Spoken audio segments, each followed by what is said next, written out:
But you mentioned exhaustion.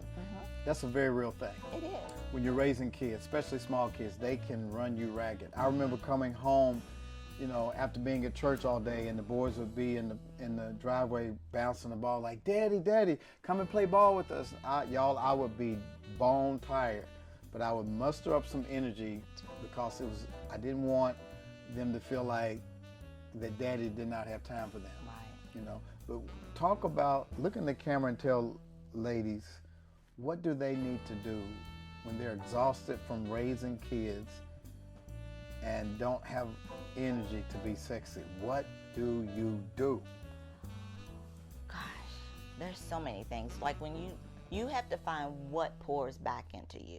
Now, we're going to be exhausted. That's inevitable, especially when you have children. But what I used to do was make sure that in that time that I was carving out for Stacy and for the boys, that I carved out time for me. Because if I wasn't good for myself, and that meant having a half a day or afternoon that was my time, that I would go do my girly stuff, get my nails done or my hair done, or go pick out some new lip gloss, whatever it was that kind of brought me joy.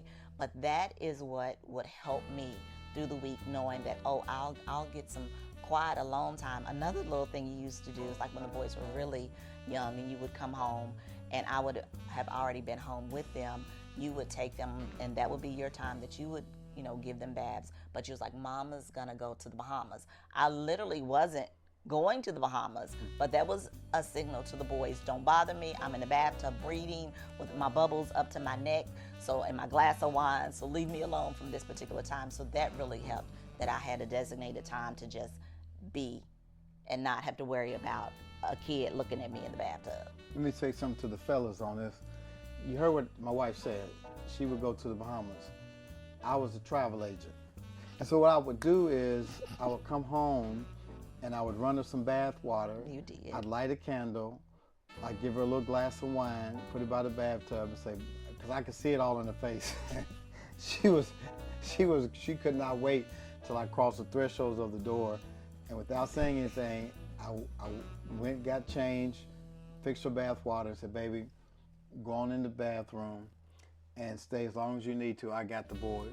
So I would feed them or help with homework or lay on the floor and play with them, and she would stay in the bathroom in the Bahamas.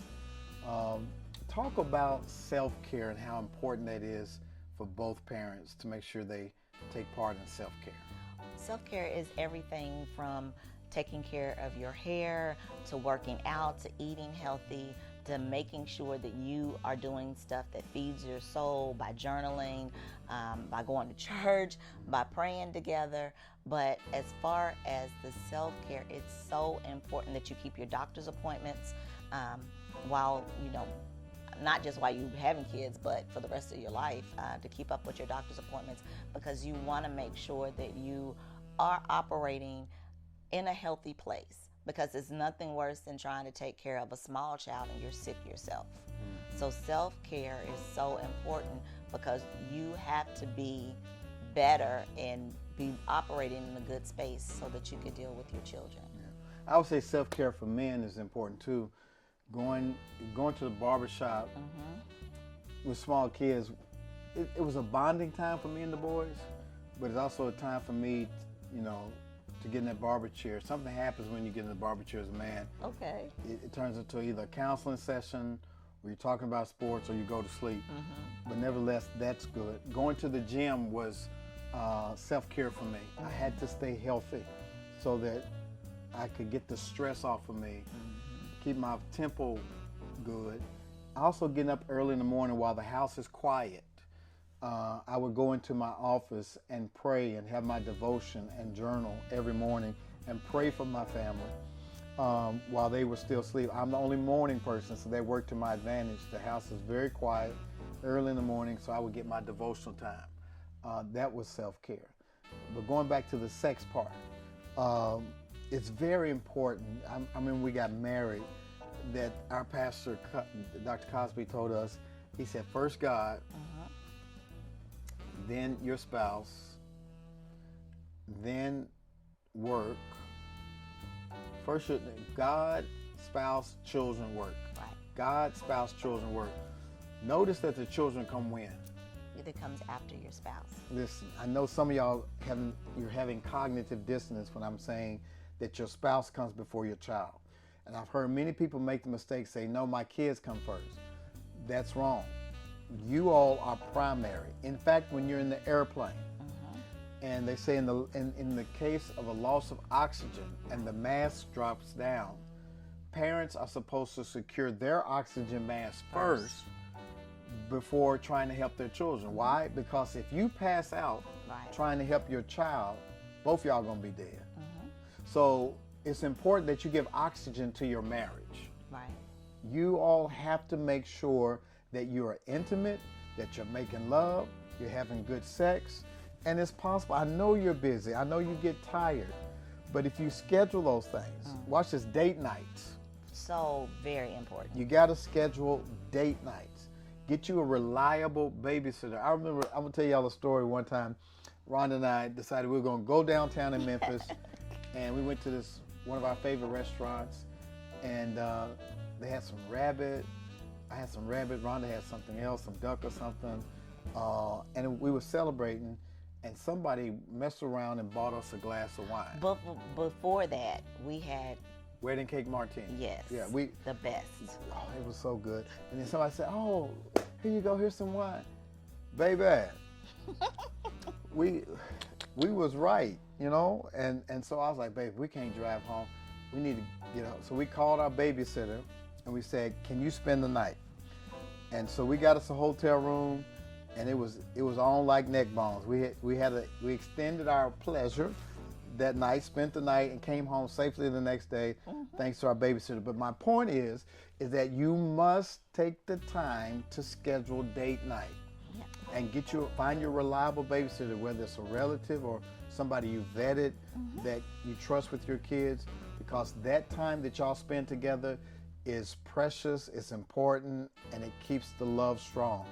Do not neglect your love life over your kids. Now, babe, what advice would you give to women who, after giving birth, don't feel as sexy as they used to? They got stretch marks, their body has been through a lot, and they just don't have the confidence they used to have in their sexiness after giving birth. What would you tell them?